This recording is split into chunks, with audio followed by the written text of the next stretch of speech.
दोस्तों, युगचरण चैनल में आपका हार्दिक स्वागत है। आज मैं बात करूंगा अपने केंद्रीय कर्मचारी और पेंशनर्स की। मैं बात करूंगा यानी 1 करोड़ से ज्यादा कर्मचारी और पेंशनर्स यानी उनकी उम्मीद पर सरकार कितना खरा उतरेगी और 15 दिन के अंदर क्या सवाल हुए, क्या जवाब हुए। एक और सवाल, बड़ा सवाल आपके सामने दीवार बन के खड़ा हुआ है और संसद में इसके ऊपर चर्चा होती है। वित्त मंत्री इस जवाब नहीं देते हैं, यानी कहीं ना कहीं टाल मटोल करते हैं और ये टाल मटोल से पेंशनर्स के अंदर आशंका हो जाती है। कह रहे हैं क्या 1 जनवरी 2026 से एरियर मिलेगा? क्या सवाल उनके कौन से बोर्ड पर? मैं आपके सामने, क्या एरियर मिलेगा 1 जनवरी 2026 से? क्या आपकी फैमिली यूनिट में बदलाव होगा? मिनिमम फिटमेंट फैक्टर क्या होगा? वेतन आयोग की रिकमेंडेशन कब तक पहुंचेगी और गवर्नमेंट यानी कब इंप्लीमेंटेशन करेगी? ये 5 सवाल है, उनका विश्लेषण में इस बोर्ड के जरिए मैं आपको समझाने की पूरी कोशिश करूंगा कि आखिर लोकसभा में क्या हुआ, राज्यसभा में क्या हुआ। यानी मानसून सत्र आपका चल रहा था और अभी समझ सकते हो कि 13 अगस्त को मानसून सत्र खत्म हो जाता है। केंद्रीय कर्मचारियों के तमाम मुद्दे तमाम सांसदों ने उठाए, वित्त राज्य मंत्री ने जवाब दिया, लेकिन जवाब इस प्रकार का था कि उसमें से और कई सवाल खड़े हो गए। यानी उसको भले ही संसद में हुआ लेकिन जिसके लिए सवाल पूछा गया उसको उसके जवाब नहीं मिले, ये भी सत्य है। उसके बाद कितनी बैठक हुई, आखिर 8वां वेतन आयोग ने और एक नई टीम बनाई है ताकि काम जल्दी चले। इसके साथ बात करूंगा एक्सपर्ट्स की राय, ज्ञापन की बात करूंगा और मैं मीटिंग्स की बात करूंगा। सारी चीज आपके सामने एक एक लेटर भी शेयर करूंगा यदि आपको चाहिए, यानी बिल्कुल ब्लैक एंड व्हाइट में। तो अभी जो सवाल आया है उसको हम पढ़ लेते हैं, फिर बोर्ड पे चलेंगे। विषय 8वां पे कमीशन 1 जनवरी 2026 से पहले के केंद्रीय सरकारी पेंशनों के लिए पेंशन संशोधन। महासचिव जेसीएम अन्य नेताओं केंद्रीय कर्मचारी पेंशन भोगियों की विभिन्न मांगों पर 8 सीपीसी के सदस्यों के साथ विस्तृत चर्चा की। हालांकि सीपीसी के सदस्यों ने 1 जनवरी 2026 से पहले सेवानिवृत्त हुए केंद्रीय सरकारी कर्मचारियों की पेंशन में संशोधन की मांग पर चर्चा करने से इनकार कर दिया। हाँ जी दोस्तों, ये सवाल फिर खड़ा हो गया है। उनसे सवाल पूछा गया 8वें वेतन आयोग से, क्या केंद्रीय कर्मचारी पेंशनर हैं जो 1 जनवरी 2026 से के पहले के रिटायरी हैं, उनको 8वें वेतन आयोग का लाभ 1 जनवरी 2026 से मिलेगा? क्या उन्हें एरियर मिलेगा? 8वें वेतन आयोग ने कहा इसके बारे में हम कोई चर्चा नहीं कर सकते।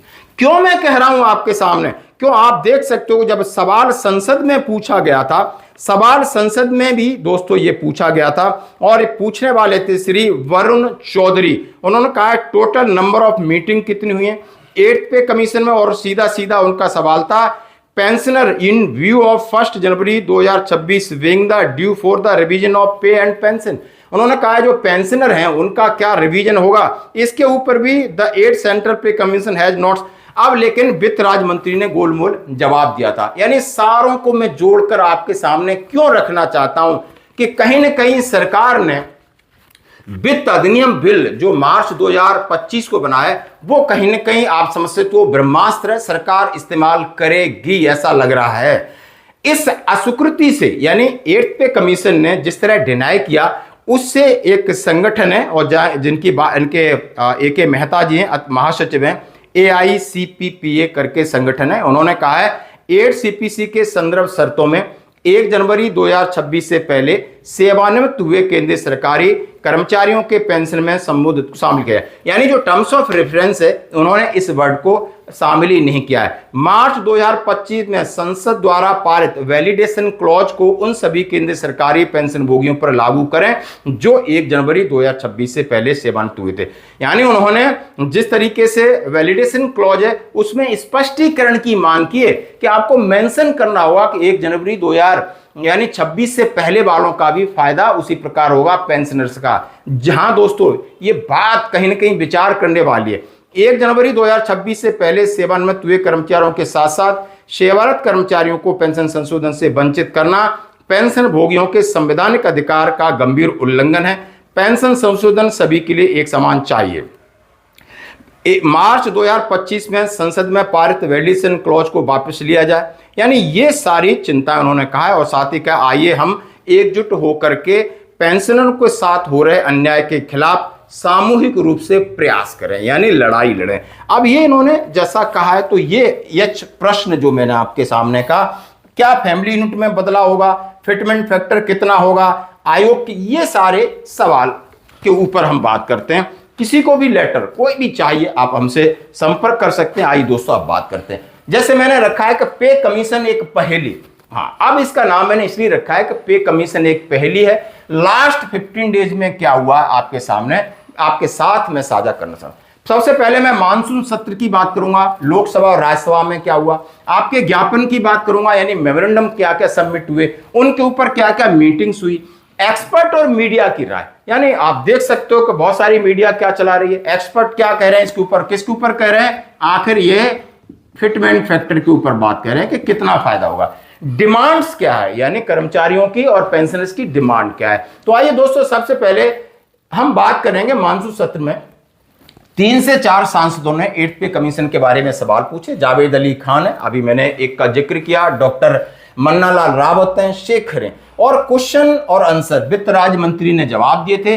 बात थी टर्म्स ऑफ रेफरेंस की, बात थी कितनी मीटिंग हुई, बात थी फैमिली यूनिट की, बात थी फिटमेंट फैक्टर की, या 1 जनवरी 2026 से प्रभारी है, यानी टोटल स्ट्रेंथ। लगभग सबके सवाल में ये ही 4-5 सवाल थे कि आपका फैमिली यूनिट में क्या सरकार जो पे कमीशन बदलाव कर रहा है, सरकार के मामले में सरकार के संज्ञान में ये चीज है क्या, 1 जनवरी 2026 से एरियर मिलेगा क्या, और तमाम चीजें, कितने लोग इसमें प्रभावित हैं, कब इसका इंप्लीमेंट होगा। सारे सवालों का एक ही जवाब है कि हमने टर्म्स ऑफ रेफरेंस दे दिया है।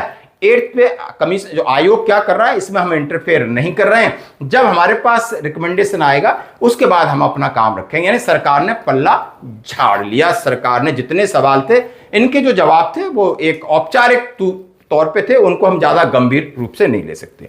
अब गंभीर रूप से की बात होती है कि जो ग्राउंड में काम हो रहा है, यानी लगातार ज्ञापन दिए जा रहे हैं, और ज्ञापनों में क्या है, अभी सबसे ज्यादा चर्चा में रही 8, 9, 10 अगस्त को नई दिल्ली में मीटिंग थी, और पेंशनर समाज, भारतीय पेंशन समाज, ये department of pension and pension welfare से अधिकृत है, मतलब ऐसा नहीं है। और यहां पर इन लोगों ने रखा कि यानी सबसे पहले एडिशनल पेंशन का मामला रखा कि 65 साल के बाद आप एडिशनल पेंशन शुरू कर दीजिए, यानी पेंशनर्स के लिए। दूसरा कम्यूटेशन रिकवरी आप समझ सकते हो 15 से 12 साल का रखा। 1 जनवरी 2026 से एरियर की बात रखी, और उन्होंने कहा डीए को हर 3 महीने बाद मर्ज कर देना चाहिए पेंशनर्स के लिए। कहा है उन्होंने, कहा इनके लिए बहुत ज्यादा एक्सपेंडिचर है, मेडिकल है, और इनको असिस्टेंस भी कहीं ना कहीं चाहिए। उन्होंने कहा जो 25% यदि डीए हो जाता है तो उसको मर्ज कर देना चाहिए। 3 महीने में बढ़ोतरी की बात कर रहे हैं। फैमिली यूनिट की बात की उन्होंने कि यदि 6 मेंबर की आप कंसीडर करते हो तो 5.2, और हर 5 साल में पेंशन रिवीजन की बात उन्होंने, ये भारतीय पेंशन समाज ने रखा, जैसा कि मैं आपके सामने इनका एक मेमोरेंडम भी साथ शेयर कर रहा हूं और आप ये देख सकते हो। ये बातें नहीं लगभग अब मैं बात करूंगा कि इन सारी चीजों से निकल के क्या रहा, यानी हमारा बेसिक कॉन्सेप्ट क्या है। 8th पे कमीशन के बेसिक कॉन्सेप्ट की बात करूंगा। हमेशा पे कमीशन चलता आ रहा है, 5वां था, 6ठा था, 7वां था, 8वां भी आएगा, लेकिन इस बार हम किस चीज पे ज्यादा जोर दे रहे हैं, ये है बात। अब ये एनसीजेसीएम ने स्टार्टिंग में पहली मीटिंग में सारे पत्ते अपने खोल दिए थे, और उसी के आसपास सबकी एक डिमांड, उन्होंने कहा है कि फैमिली यूनिट आप इंक्रीज करिए, पहले फैमिली मेंबर्स इंक्रीज करिए, यानी पहले 4 थे आप 2 करिए, पेरेंटिंग करिए 6 हो जाते हैं, और इसके साथ आप फैमिली यूनिट मिनिमम उन्होंने 5 की बात की है। तो ये बढ़ेगा, यानी जब आपकी स्ट्रेंथ बढ़ेगी तो महीने का खर्चा बढ़ेगा, तो स्वाभाविक तौर पे आपका फिटमेंट फैक्टर बढ़ेगा। अब इन्होंने कहा है डॉक्टर एक्वायर्ड फॉर्मूले में भी थोड़ा बदलाव किए। उन्होंने कहा है जो हम महीने में जो आपने बना रखा है 20 से 25 खाने पीने की, रहने की, चिकित्सा की, रिक्रेशन की, एडिशनल खर्चे की, सारा है, उसके अंदर नई चीजें हैं जो आज हमारी बहुत ज्यादा जरूरत है, आज हमारी डिपेंडेंसी उनके ऊपर ज्यादा है, उन सब चीजों को आप कंसीडर कर दिए। जब वो कंसीडर होंगी तो फिर ऑलरेडी आपका खर्चा बढ़ेगा, फिर मंथली एक्सपेंडिचर आपका इंक्रीज हो रहा है तो फिटमेंट फैक्टर भी बढ़ेगा ही बढ़ेगा। इसलिए स्वाभाविक तरीके से उन्होंने 3.833 रखा है, जो कि उन्होंने कहा है कि यदि आपको बेसिक कॉन्सेप्ट पे बदलाव होता है तब। अब बात कह रहा हूं मैं एक्सपर्ट की, अब बात कहूंगा मैं सोशल मीडिया की।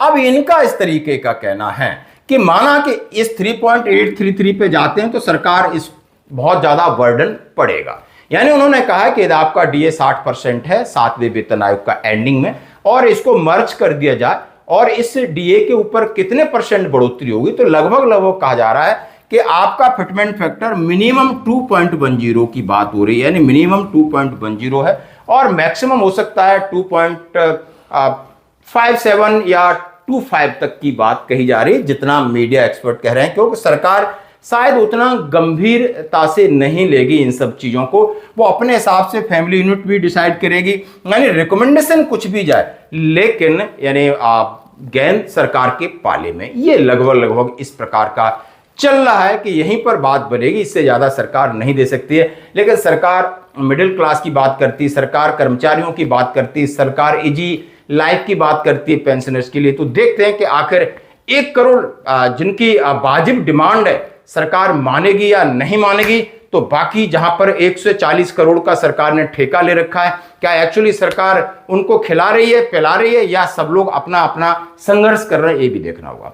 बात इंप्लीमेंटेशन की करूंगा तो उन्होंने कहा है कि सीधा तो वेतन आयोग अपनी रिकमेंडेशन मिड 2027 तक दे सकता है। जैसे कि संसद के अंदर भी सवाल पूछे तो जवाब मिला, 18 महीने का समय दे दिया और 18 महीने में अपना काम पूरा कर लेंगे। और इसके लिए वेतन आयोग की तरफ से 11 अगस्त की अपडेट है कि 8वें केंद्रीय वेतन आयोग में सलाहकारों की नियुक्ति के लिए दिशा निर्देशों में आंशिक संशोधन किया गया है। और उन्होंने सीधा क्या है, लेटर 10 अप्रैल 2026 का एक मेमोरेंडम था, उसके हिसाब से उन्होंने कुछ नियुक्तियों में बदलाव किया है। सलाहकार, वरिष्ठ सलाहकार, पेशेवर, युवा जो कि क्वालिफाइड लोग हों, और इतना उन्होंने मीटिंग किया है, इतने सारे मेमोरेंडम उनके पास आए ताकि उनको एक बेहतर तरीके से एनालिसिस करें। यानी कहीं ना कहीं आप समझ सकते हो इतना सारा डाटा उनके पास कलेक्शन हुआ है, तो उसको एनालिसिस करना है और उसमें से क्या आउटकम निकल कर आता है, इसके लिए उन्होंने अपना एक लेटर फिर जारी किया। दोस्तों अब मैं बात करूंगा रिकमेंडेशन, जैसे कि मिड 27 की बात है